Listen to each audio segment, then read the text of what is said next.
링 위에 더 락이라 불리며 시대를 지배했던 사나이.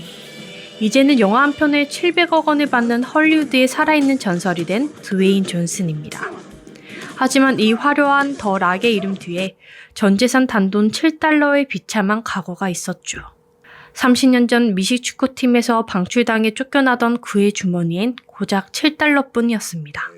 그는 훗날 세계적인 제작사를 차리며 그날의 굴욕을 잊지 않기 위해 제작사 이름을 세븐벅스라 짓습니다. 7달러짜리 인생을 8천억 자산가로 만든 악바리 근성. 저 아래 지하 밑바닥에서부터 올라와 헐리우드의 왕이 된 더 락의 도끼 어린 삶을 지금 바로 파헤쳐 보겠습니다. 좋아요와 구독 부탁드려요. 사람들은 그가 3대째 레슬링 명문가라 금수저인 줄 압니다. 하지만 사실이 아니었습니다. 그에게 레슬링은 지긋지긋한 가난 그 자체였죠. 아버지는 매일 피 흘리며 싸워도 집세 낼 돈이 없어 쫓겨나기 일쑤였고, 어린 드웨이는 14살 때 길바닥에 나앉아 엄마의 눈물을 보며 자랐습니다. 절대 아빠처럼 살지 않겠다. 레슬링 따위 죽어도 안 하겠다며 미식 축구에 목숨을 걸었던 이유입니다. 하지만 현실은 잔인했습니다. 미식 축구에서 처참하게 버려지고 갈 곳이 없자 결국 가장 증오하던 링 위로 기어 올라가야 했죠. 여러분은 드웨인 존슨 형을 더 락으로만 알고 계셨죠? 사실 데뷔 이름은 전혀 달랐고 데뷔 초엔 밉상 1등이었습니다. 1996년 드웨인 존슨은 자신의 이름으로 WWE에 데뷔하고 싶었는데 당시 WWE 회장은 3대째 레슬러라는 혈통을 무조건 팔아야 한다고 생각해서 아버지 로키 존슨과 외할아버지 피터 마이비아의 이름을 합쳐 로키 마이비아 이름으로 데뷔시켰습니다.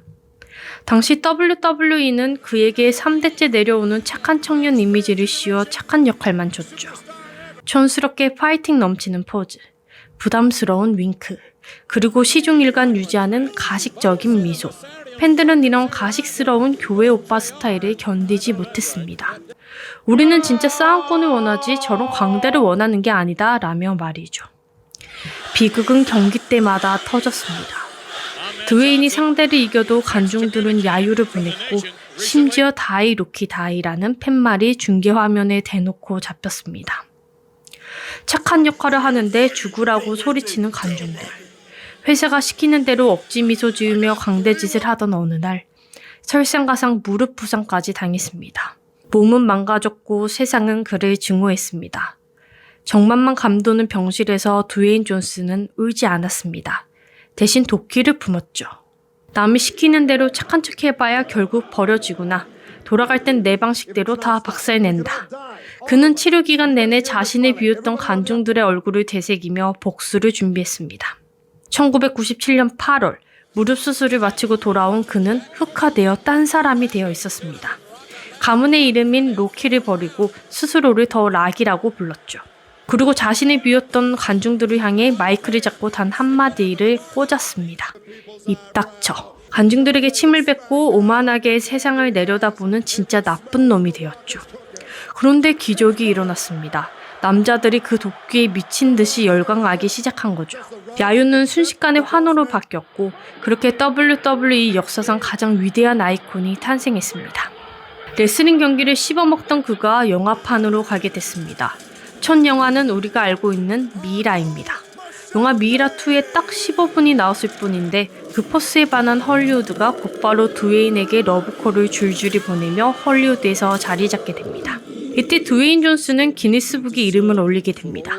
이유가 뭘까요? 연기를 너무 잘해서? 아닙니다.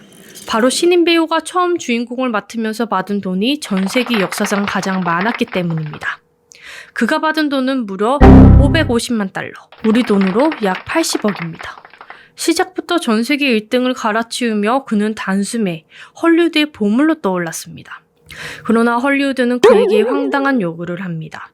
세련된 배우가 되려면 그 징그러운 근육부터 빼라고 했죠. 드웨인은 링 위를 지배하던 근육을 깎아내고 억지 미소를 지으며 가발을 쓴 채 코미디 영화 투스 페어리에서 이빨 요정 노릇을 해야 했습니다. 정체성을 부정당한 결과는 처참했죠. 둠, 사우스랜드 테일 같은 영화는 줄줄이 폭망하며 그는 한물간 레슬러로 잊혀져 갔습니다. 헐리우드 꼰대들의 가스라이팅에 커리어가 박살나던 그때 드웨인 존슨은 결단을 내립니다. 자신이 관리하던 매니지먼트 팀을 통째로 해고해버린 겁니다. 보통 배우들은 소속사 눈치를 보지만 드웨인은 달랐습니다.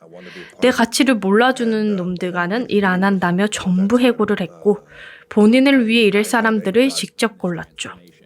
이것이 그를 헐리우드 탑배우로 만드는 신의 한 수였습니다. 매니지먼트를 싹 다 해고한 드웨인 존슨은 가장 먼저 벌크업에 돌입했죠. 징그럽다고 비난받던 그 근육을 오히려 더 거대하게 키웠고 포스터에 사라졌던 이름 더 락을 다시 전면에 내세웠죠. 드디어 2011년 기회가 찾아왔습니다. 바로 분노의 질주였죠.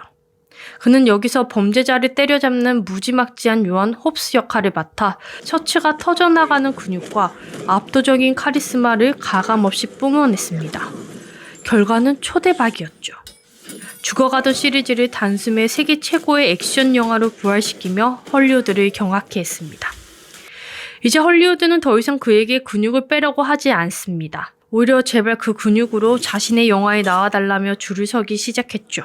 그리고 2024년 그는 다시 한번 헐리우드의 역사를 새로 씁니다. 바로 레드원을 찍으면서 무려 5천만 달러, 하나로 700억 원에 달하는 출연료를 받은 건데요. 이건 헐리우드 역사상 배우 한 명이 영화 딱 한 편을 찍고 받은 단일 출연료로 역대 최고 기록입니다. 로버트 다우니 주니어나 윌 스미스 같은 톱스타들도 넘지 못했던 벽을 한때 근육을 빼라며 무시당했던 이 형이 깨버린 거죠.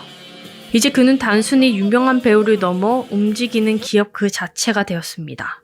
헐리우드를 정복하고 세계 연봉 1위를 찍은 무시무시한 근육괴물 드웨인 존슨.